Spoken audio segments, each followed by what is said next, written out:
Welcome to Charter California Edition. My name is Brad Pomerance. I'm glad you're with us. If you love politics, if you love political analysis, I know you do, you will want to stick around. We are looking back at the 2012 election and really elections generally. And we welcome back Michael Spezio. He is a professor at Scripps College as well as a visiting professor at Caltech. And we have with us as well Laura Harrison. She graduated from Scripps College. She was a student of Michael Spezio, and then she matriculated to Caltech. How convenient, getting her PhD at Caltech. And we're going to be speaking about political psychology. An oxymoron? I don't know. We'll see. That's our focus over the next half hour. But first, I want to introduce the two of you and get a sense of how this frickin' frack got together and whipped up the magic that you have. Michael, tell us about yourself a bit. Well, I'm a political psychologist at Scripps College, and I do work to investigate mechanisms of the mind and how, say, mental shortcuts help us make complex decisions about who we're going to vote for, who we're going to choose as our elected leaders. And it's amazing how often those mental shortcuts do impact our voting. Laura Harrison, that wasn't your name when you were a student. What was your name? That's incorrect. I was Laura Lesh. Okay, so Laura Lesh Harrison. When you were a student of Michael Spezio, talk to us about how you became such strong working partners. Sure. In my junior year, I met Michael during a class that I took. Called? Cognitive psychology. Sounds like a good one. And I also took cognitive neuroscience with him. And I did my senior thesis with him, and I've also done several projects with him. But here's what's interesting, is it was meant to be, because in your junior year, you took courses with him, or a course, and then that summer, you took a summer session at Caltech, and you were there. That's right. And so you were stuck with each other, and then you remained stuck with each other into your senior year, where you decided to work on your thesis, and he was your faculty advisor. Exactly. Yeah. I felt very fortunate to be stuck with Laura, I'm sure you did. It was a fantastic experience, and to work with her as a mentor during the summer after her junior year, and then to continue that throughout her senior year. And what's so nice is you're a 2009 graduate. That's correct. And the partnership has continued. But let's go back and talk about that thesis, that undergraduate thesis, because that really changed both of your academic courses. I mean, it's remarkable. I like this. I mean, the student kind of teaching the teacher. Yes. Tell us, most briefly, we don't want to give away too much of the ending,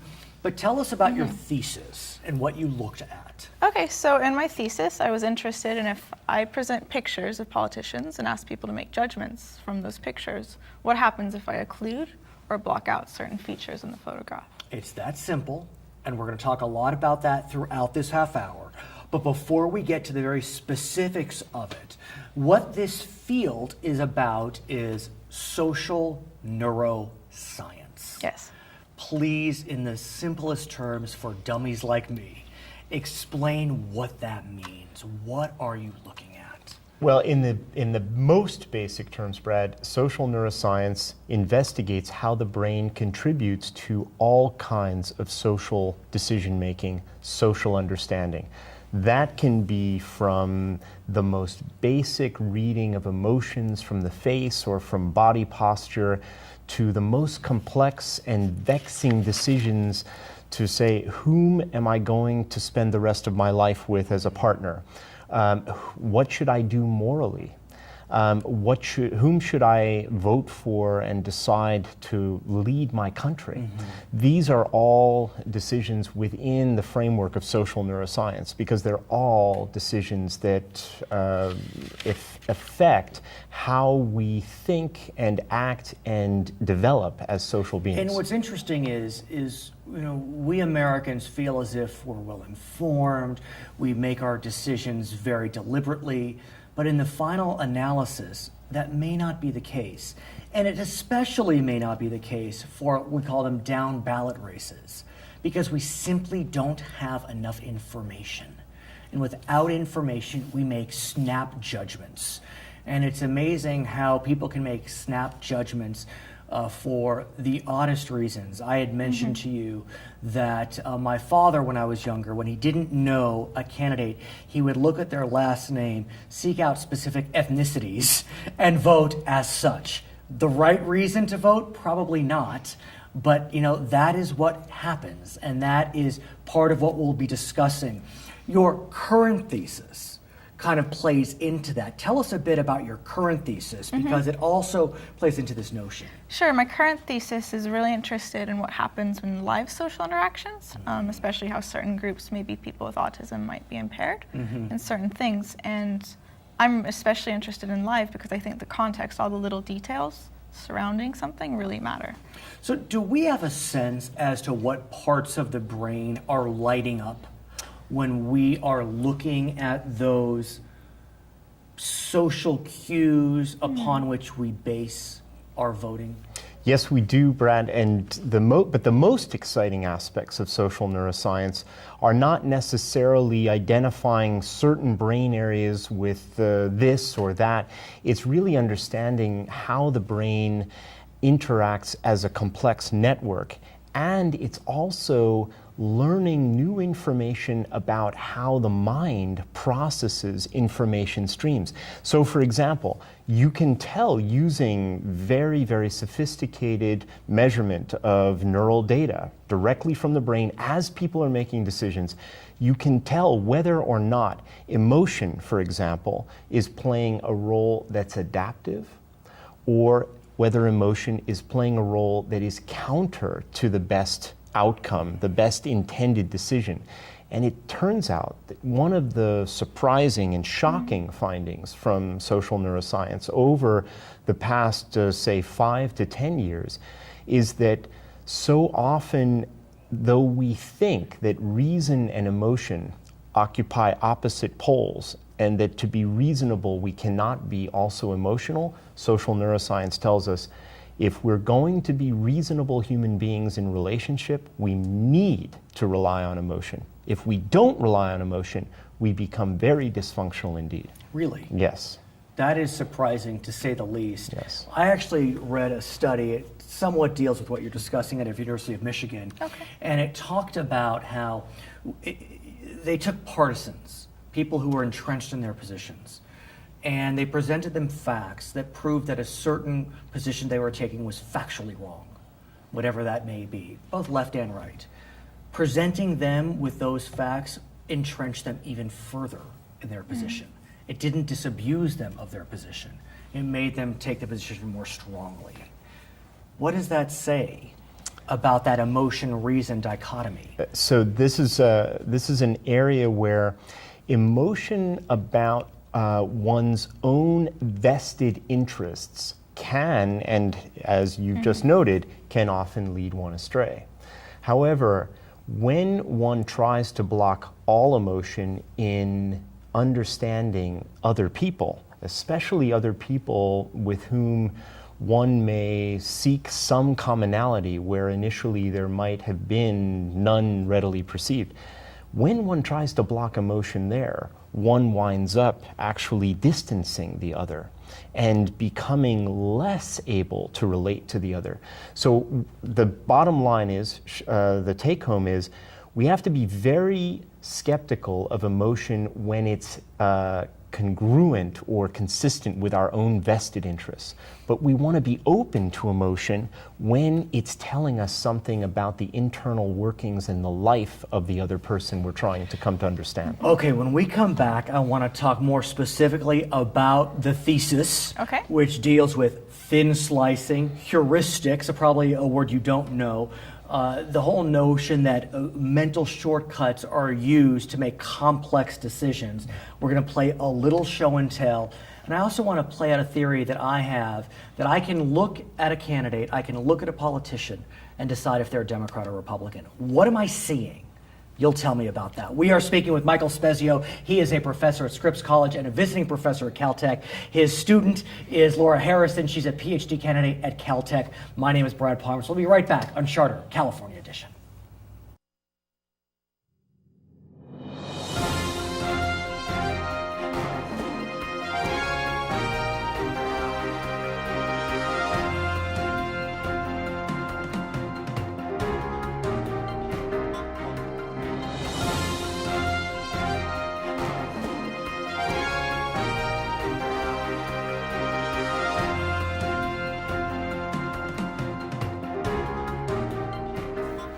Welcome back to Charter California Edition. My name is Brad Pomerance. We, of course, are joined by Michael Spezio. He is a professor at Scripps College as well as a visiting professor at Caltech. His former student is Laura Harrison. She is a PhD candidate at Caltech and a graduate of Scripps College. They have been working together for almost 5 years, and they have been looking at the impact of, maybe I'll call it physical appearance, of candidates and how that impacts voting. We know, Laura, for example, that hair, Yes. clothing, posture, the weight of a candidate. Look at Chris Christie from New Jersey. That will impact how voters perceive candidates. Or do we know that? Based on the amount of money spent on those things, I think it's fair to say. So what do we know about that, those elements, the most obvious elements right there? The hair, the clothing, posture, weight, not the face, but we're talking about the other elements. Yes, well, we do know that even without any facial information present, if you rapidly present a picture with just those other things you mentioned present, people make decisions that correlate with the way people actually voted. I have to ask you about hair, since you are follically challenged. Yes, I am. Thanks for pointing that out, Brad. No, but the point is, I have had people say to me, you look like a news anchor. You look like a politician. I have been lucky enough to have good genes as it comes to hair. I went gray at 25, you wouldn't know that.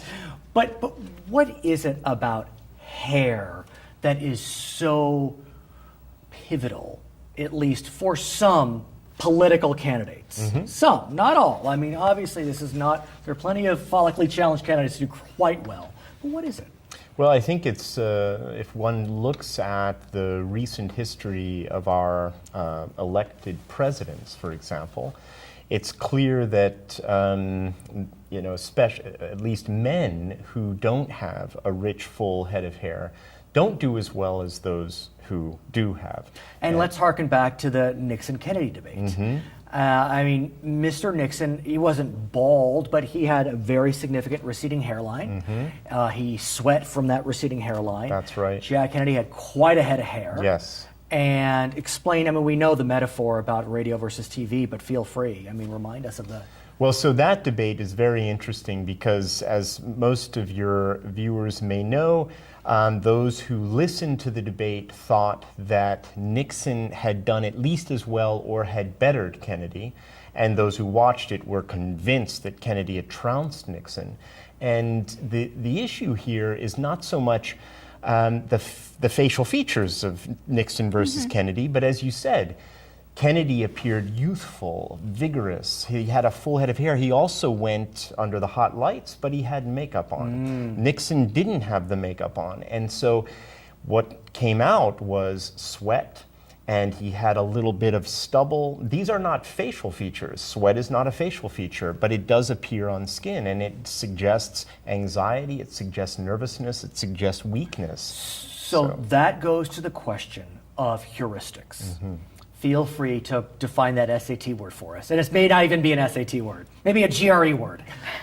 So it comes from the word, the same root as eureka. So it's that. Says it right there. You got it. Yeah. So you just jumped to a the motto of conclusion. California, by the way, Eureka. So what does it tell us exactly? I cut you off. So heuristic are these sort of mental shortcuts we use in these complex decisions that we make every day to quickly get into something. And often they're informed by things that are very useful, maybe evolutionary biology or just what we know about the world around us. Is that the hair issue, evolutionary biology? Well, I can give you a better a heuristic, as Laura was saying, is a mental shortcut, comes from the same word as eureka, and it really comes from this root, the very root that means good. It's usually a good thing. So for example, think about a center fielder who is trying to field a pop-up. Now, if the center fielder stops to calculate all of the angles as the ball is traveling toward her or him, that's not going to work so well, and the glove isn't going to be where it needs to be. So what does the center fielder do? The center fielder uses heuristics and has been trained to use these mental shortcuts, gets under the ball, makes the catch, saves the game. The problem is that many of our mental shortcuts are conditioned by societal biases. So, for example, I would like to argue that simply because men lack a full head of hair does not actually go to their capability in leadership. In some ways, though, this is mental shortcuts in its truest form. I mean, I look at you and there's a wisdom. That's very kind of you. But it's. I'll go with that. But I wonder if it's because it shows, age in the best sense. I mean, it shows maybe a little older, and you may not be, but that can work to your advantage. So play it out with me. As I did my whole deeper criticism. No, but you know what I'm saying. So what we're interested in is how can voters use these when looking at politicians? It's that simple. Okay, before we go to the chart, to the graphics, to the show and tell, I do want to talk about whether you found any distinctions in your studies regionally, gender-wise, education-wise, racial. Well, the most interesting part of this is that Laura's thesis actually challenged the received wisdom, and that is the received wisdom that I actually bought into up until Laura's thesis. The received wisdom was that the effect of a candidate's appearance was largely borne out by the face alone. And that's what Laura disabused us of. And what Laura did was she said, well, wait a minute. There are all of these other factors. I mean, your audience, you're going to intuitively get this. Why we scientists didn't, it's an open question. But she actually challenged that and decided to pursue an experiment that led to a very interesting and novel finding. And before we go there, I do want to ask about that Democrat-Republican issue. Yes. Why is it I believe that I can look at someone and tell their party affiliation, elected-wise, and I would say I'm about 80% right? Probably they've chosen to dress in certain ways that identify themselves with values those different parties uphold. So maybe the kind of suit they wear, this sort of tie, if they're a woman, the way they style their hair, those things may be important. What was also interesting about your study as we move on to the show and tell was the question of whether someone was perceived as physically threatening. Yes. Can you explain that, Laura? Well, threat is a very basic biological principle, and it's possible that in these sort of mental heuristics, we might rely on those things when making a very rapid judgment about voting. And it did show in the thesis that if you think someone's threatening, you're probably not going to vote for them. And that's interesting because you would think the politician would want to be the opposite of threatening, but I have noticed certain people seem scary to me, just by pure physical appearance. But here's the question. So much of this is done in a lab. Yes. How do you bring that lab work into the real world? Well, that's really what my thesis is interested in, is thinking about these things, because in a lab we strive to control everything we can think of so that it's not a confounding factor in our experiment. But what we want to do is start to really think about those other things that we've maybe ignored before or blocked out. Michael said no scientist ever thought, well, maybe it's not just the facial features. And what you also found, as we conclude and move on, is that the thesis holds up strongest when the candidates are unknown. Exactly. To the voter. So if a voter has lots of information, they don't have to rely upon these heuristic tools to make their decisions. It's when they don't. It's exactly, those like your dad. Right, like my father. It's those down ballot races. And it's interesting, I think I mentioned here, remember South Africa's first election, they had the faces of the candidates because a lot of folks didn't read. I would love for you to do a study on that. How much did that election hinge on how someone looked if they didn't know the name of the candidate? Okay, we are speaking with Michael Spezio. He is a professor at Scripps College as well as a visiting professor at Caltech. His former student is Laura Harrison, a PhD candidate at Caltech. My name is Brad Pomerance. We'll be right back on Charter California Edition.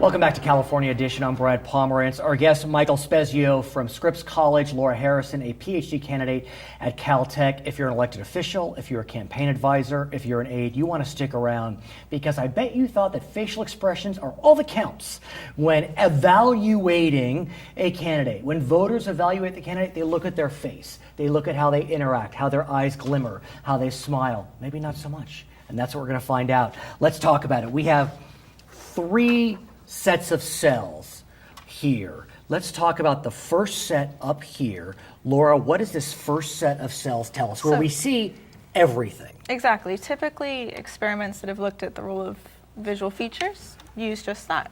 And we assume that what people are using in that picture are just the features in the face, your eyes, your nose, your mouth, and your expression. Right. And tell us how that upper row, did that mirror what prior studies told us, or did it diverge from prior studies? Well, Laura's work using that type of image replicated perfectly past work. And this is past work that's cross-cultural. This is work that's been done in Latin America, in Europe, in Asia. And the same kinds of findings replicate in all of these situations. And so what we found was that if you make a decision, and it's always between 2 people, it's one relative to the other, and this is important and it'll come up perhaps later on. Sure. If you make a decision about, for example, who looks more competent, as Laura suggested, or, and this is important, who looks more ready to physically attack you.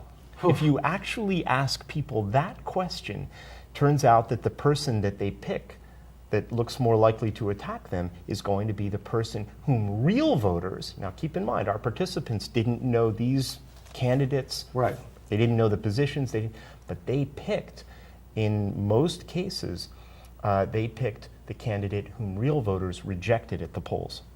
So the point being that Laura's work perfectly replicated past work using the top 2 types of images, which are showing everything: face, hair, clothing, etc. So what we know is if you're physically threatening, that's likely to lead to a loss. Compared to your opponent. Compared to your opponent. Yes. If you are perceived your entire visage as more competent, you're more likely to be successful. That's right. I mean, look at these 2 guys. Neither one of them looks particularly threatening. They both look very friendly, very approachable.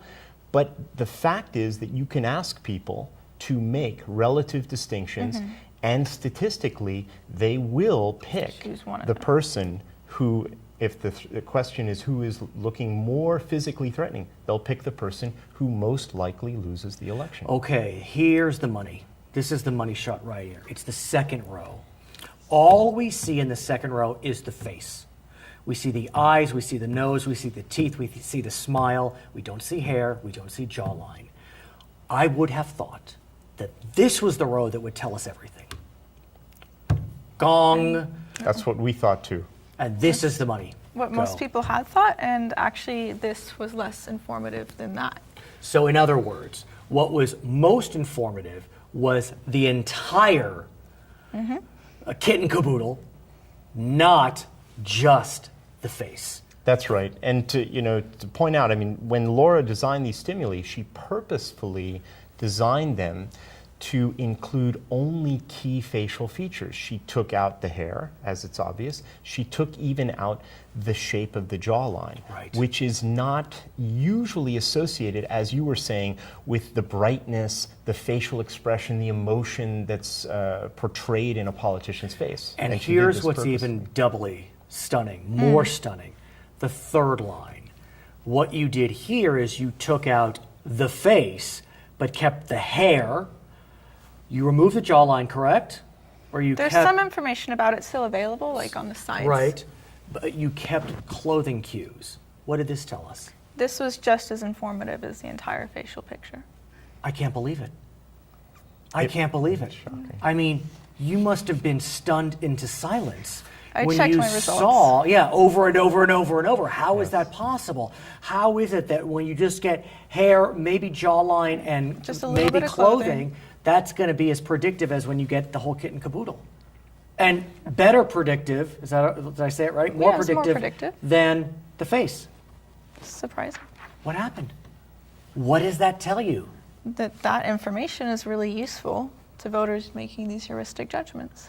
So is it the hair? Is it the clothing? Is it the gray hair? Is it the slightly receding hairline?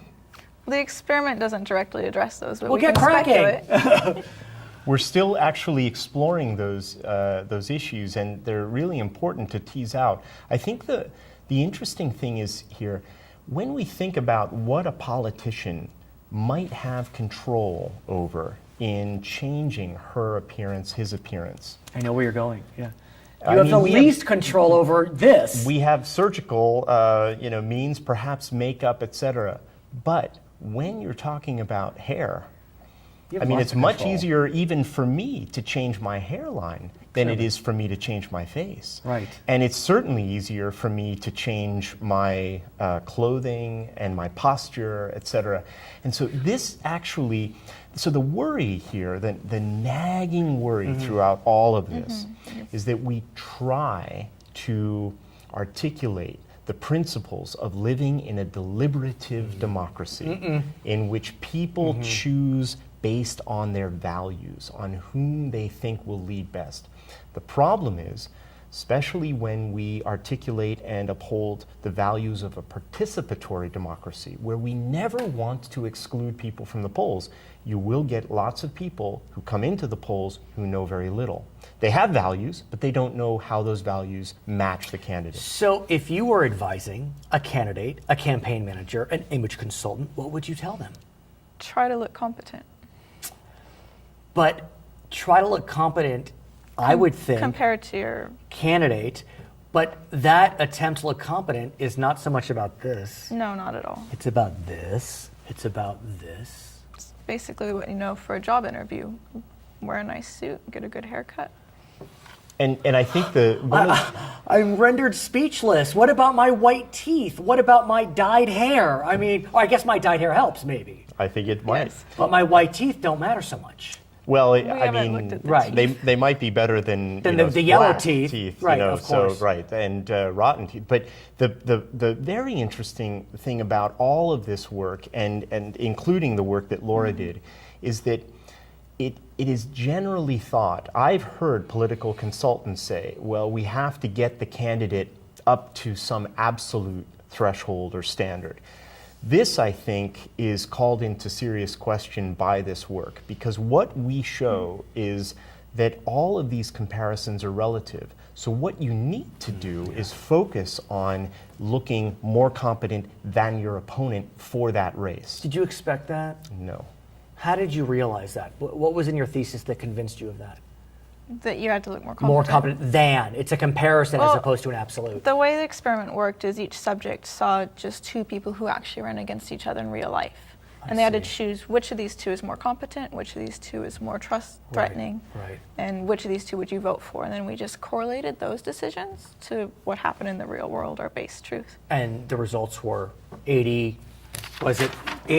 here, 90% here? Yes. And Across when you subjects. ask people just to look at an individual without the relative comparison, you say, rate this person's competence on a scale of 1 to 10. Those findings Weren't very don't useful. actually converge very well with what people really decide in the voting booth. So it's about the ability we have from evolutionary times and throughout our development as babies, children, we have the ability to actually look at people in comparison to other people. And that's the kind of mental mechanism we're relying on when we decide between candidates. And what's really interesting is probably you're not aware of it. Most of my subjects would say, well, I can't really tell. And I said, just go with your gut reaction. And their gut and counted. it still counted. This has been fascinating. Thank you so very much. I can't wait to read your next study, learn about your next venture. Her name is Laura Harrison. She's a PhD candidate at Caltech. His name is Michael Spezio, a professor at Scripps College and a visiting professor at Caltech. I'm Brad Pomerance, who thank you so much for watching Charter California.